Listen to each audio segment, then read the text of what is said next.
Salut à tous! Aujourd'hui, on revient sur une actualité spatiale croustillante. La NASA a effectué un second Wet Dress Rehearsal de la fusée lunaire SLS. And here we go.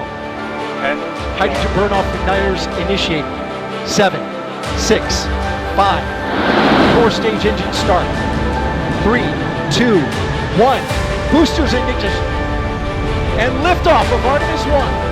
We rise together back to the moon and beyond.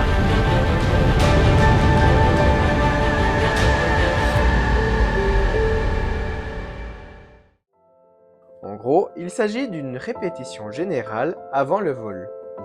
Tout d'abord, qu'est-ce qu'un Wet Dress Rehearsal? Un peu plus précisément. Il s'agit de tester toute la procédure du compte à rebours en s'arrêtant juste avant la mise à feu des moteurs. On teste donc les systèmes hydrauliques, électriques, mécaniques, informatiques et même le remplissage des différents réservoirs de carburant.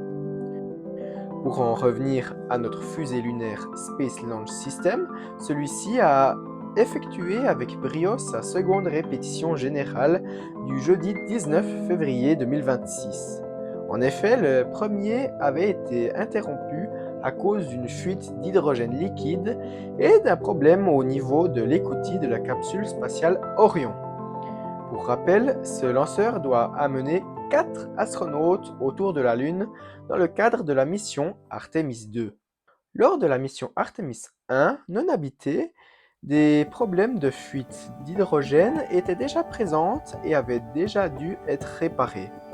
Mais alors, pourquoi ces dernières sont à nouveau présentes? Je vous propose un petit retour à l'école pour comprendre pourquoi le problème n'est pas si facile à résoudre. L'hydrogène est un atome, pas n'importe quel atome, puisqu'il s'agit du plus léger et petit. En effet, il n'existe pas d'atome plus simple. Il est composé tout simplement d'un seul électron et d'un seul proton. Sa légèreté est un tel avantage pour les lanceurs, dont chaque kilo compte, que cela en fait le carburant le plus privilégié. Seulement, sa taille est son principal défaut. Vous le savez probablement, la matière est constituée d'atomes liés les uns aux autres.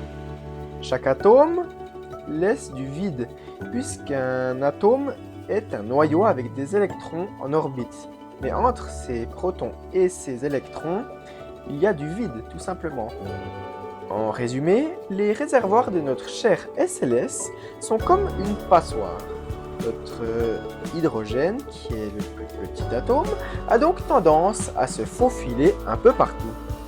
Pour éviter au maximum la fuite de ces derniers, la NASA utilise un isolant orange qu'elle met autour de son lanceur. La navette spatiale américaine en était également équipée. Ce système est très efficace, mais ne parvient pas à supprimer intégralement ces fuites. La NASA a donc autorisé un certain taux de fuite. Lors de la première répétition générale, la limite a été dépassée, ce qui a mené à l'arrêt du test.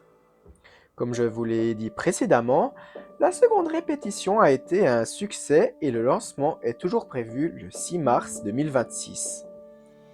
N'oubliez pas de donner votre avis en commentaire et faites-moi part de vos pronostics concernant la date du lancement. Si vous avez aimé cette vidéo, merci de la liker et pour ceux qui ne l'ont pas encore fait, merci de vous abonner et d'activer la cloche pour rester informé. GoFalcon9 vous dit à très vite pour une nouvelle vidéo. Tchuss!